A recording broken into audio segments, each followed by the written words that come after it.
Okay, guys. This is a video response to Ferreus and his idea of a Bethesda Star Wars game.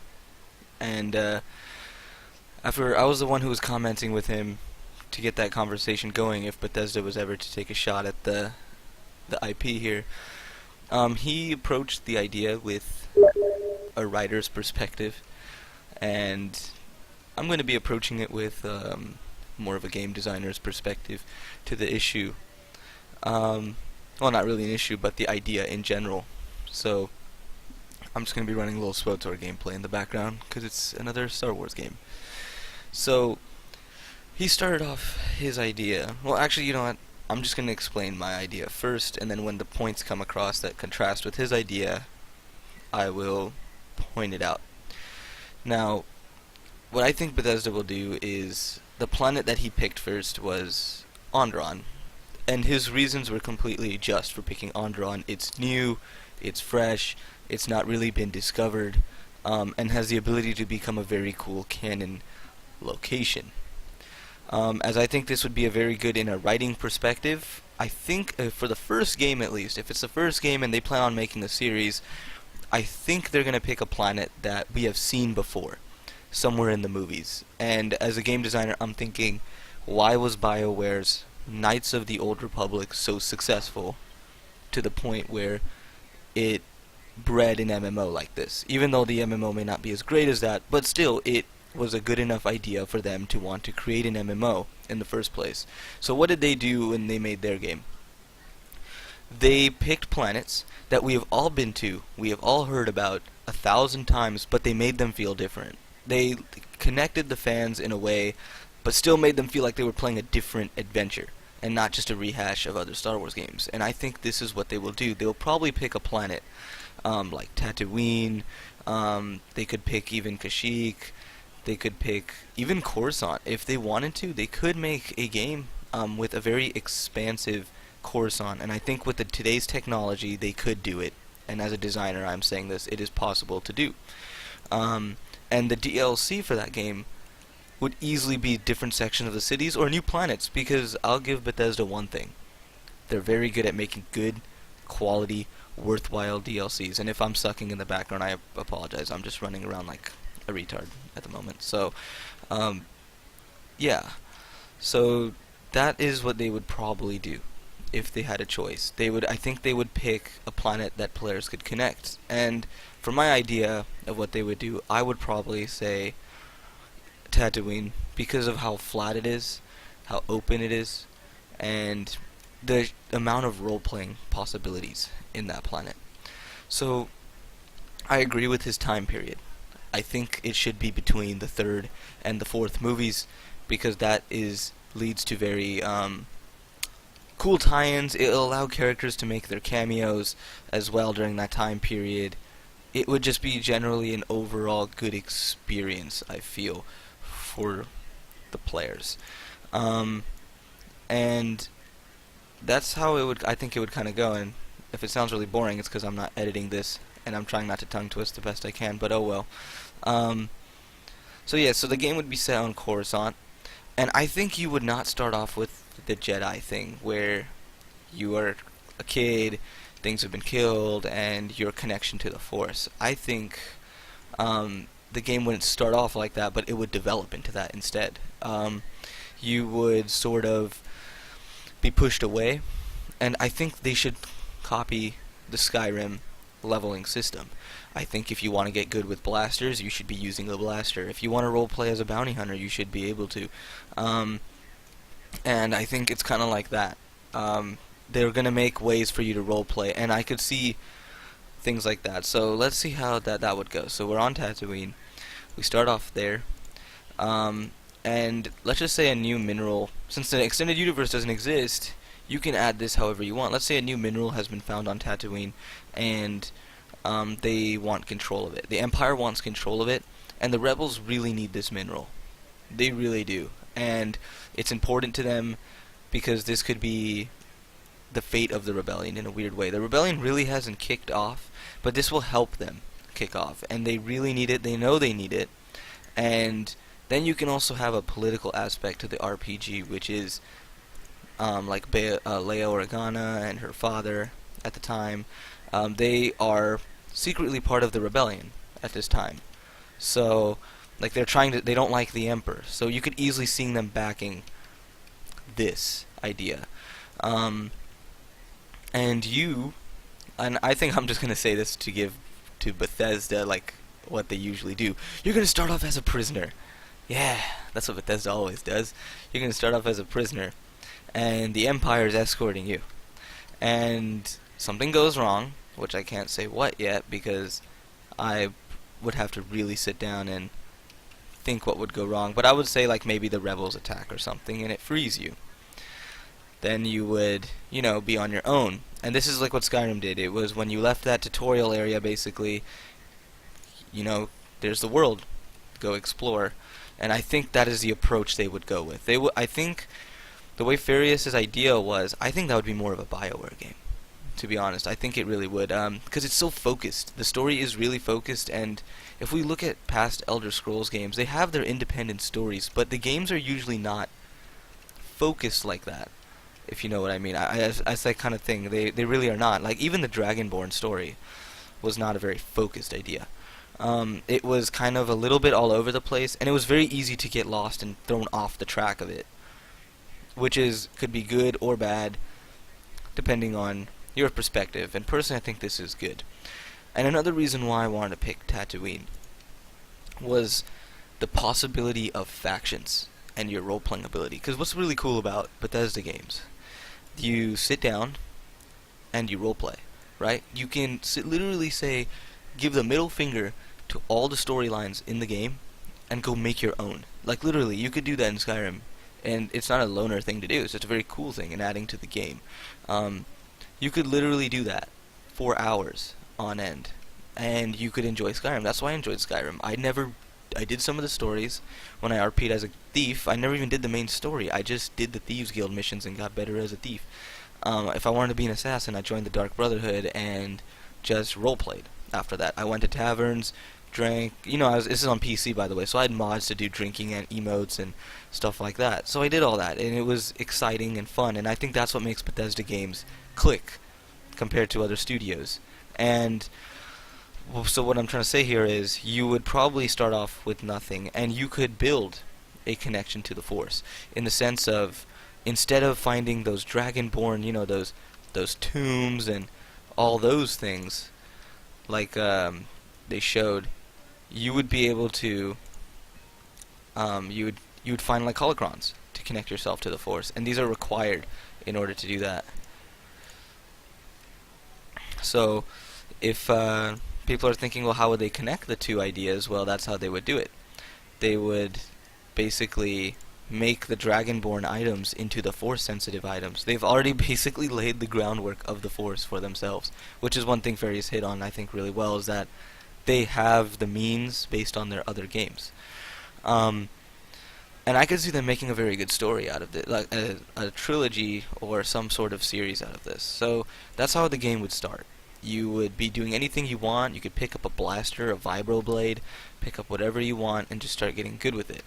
And I think that's how it would attack from the story and the Bethesda open process. And Tatooine has a lot of towns, and it has a lot of space for Bethesda to add things into. As we see, this could be an area in Tatooine where it's more populated, some more towns here and there, and it won't feel as empty, and they could really add some really awesome creatures to the game, like in the sense of they literally have a clean canvas on how they can handle this region. And they could have Mos Eisley, they'll have all your little your popular places like Anchorhead and all that, but then they're gonna have the luxury of creating their own locations, and I think this is what's gonna really stick out. And I was thinking that why Tatooine would be a good location, and it all comes down to location. I'm telling you guys, when it comes to Bethesda games, if their locations are not interesting, the game will not click. So how would this do in Tatooine would be, there would be separate guilds. They can basically just turn this into an Elder Scrolls Star Wars game. And let's be real, that is actually a really badass idea with its own unique twist. And I think the unique twist will come in the form of story and gameplay. That's what I think the unique twist will come. So how would they do this? It would probably most likely, I would say, different guilds around, but they won't call them guilds. They will call them just normal factions like they did in Fallout. And I could actually see this having a large resemblance to Fallout as well, in the sense of how the faction system will work. I think cool factions would be the Empire and Rebels. Startup Rebels, by the way, and the quest for that would be starting up the Rebellion. After that, I would say the next guild I would see is probably a Bounty Hunters guild, and I think that would be very cool. And I feel these guilds should have their own requisition, quartermaster, and I think that would be a very good idea for a game, because one, it will allow the different factions not to have their most unique armor sets, and I think that'd be very cool. Like they'll give you, in like they do in other games, like they'll give you, when you join the Dark Brotherhood, they gave you the little assassin outfit. But I feel like I always wish that there was like a terminal or some guy in there somewhere who would give you some more gear, like to show that you're progressing through the story and that you're progressing through the faction. I never felt a sense of progression in those stories, and I think Star Wars has enough unique armor sets, especially for that. And I accidentally clicked the story thing, but yeah. So Star Wars has a unique thing for that. And I think we can also, add different factions such as, the Hutts and stuff like that can play in the criminal underworld, smugglers. All those things can be a faction within the story, and I think that is a very cool idea. So how would they approach these stories? I think the stories would not necessarily connect, like the companions and the Dark Brotherhood never really connected, but they would have an effect in some way. So I could see the bounty hunter going more against the rebels, because the Imperials are hiring him to take out rebel targets, while the rebels would probably have more use for a smuggler. And I know that sounds a lot like SWTOR's class system, but I think it'll be a lot better in an RPG, because you'll actually be able to see your effects, right? Because what is wrong with even the Old Republic when you're a bounty hunter? You hunt a target in the story, you kill the target, but you really don't feel the impact. Like, you just took out the general of their army. Their army should be in disarray, but it still feels like they're just as organized when you walk out of there, right? So I was thinking maybe that is the scenario there, the Bounty Hunters Guild. The rebels, of course, could be fighting the Empire, and the Empire could be attacking the rebels in some ways, and you gotta remember the overarching story is connecting these two factions in the game. So see, that's how we got it down. So let's kind of do a little rundown here. We got not Onderon, that's Ferreus' idea. We got Tatooine. We got our two factions.